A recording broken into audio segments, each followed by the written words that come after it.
جاتا ہے. اچھا سر، کچھ ایگزامپلز ایسی ملتی ہیں، وہ شاید ہماری غلطی ہوتی ہے، پری میچور دوائیاں شروع کر دیتے ہیں. کچھ لوگ ایسے ہوتے ہیں وہ کہتے ہیں ہمیں ڈاکٹر نے دوائی شروع کی لیکن ہم نے دوائی چھوڑ کے غذا سے کام کیا تو ہماری سب چیزیں ٹھیک ہو گئیں.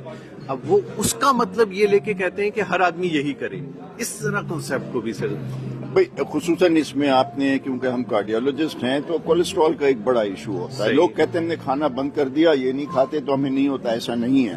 کولیسٹرول آپ کی جینیٹکس میں ہے، آپ کی باڈی بناتی ہے، اور یہ دوائیں جو ہیں خصوصاً کولیسٹرول والی اس خراب کولیسٹرول کو بننے سے روکتی ہے. آپ جس دن دوا نہیں لیتے وہ فیکٹری پھر شروع ہو جاتی ہے.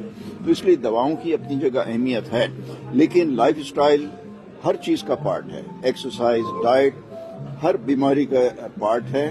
لیکن غذائیت بند کرنا، نرشمنٹ نہ لینا، اور اگر آپ کا وزن تیزی سے گرنے لگا ہے تو یہ یاد رکھیے کہ آپ کی صحت خراب ہوتی رہے گی، بہتر نہیں ہوگی. آئیڈیل ویٹ مینٹین رکھیں. جو دوائیں ڈاکٹر نے پرسکرائب کی ہیں وہ ضرور لیں. یہ ضرور ہوتا ہے کہ کچھ لوگ وقت سے پہلے دوا شروع کر دیتے ہیں، اور اس میں بھی ہمارے معاشرے کا قصور ہے، کیونکہ ہمارا مریض یہ کہتا ہے کہ میں نے یہ نہیں کرنا، میں نے یہ نہیں کرنا، مجھے دوائی دے دیں.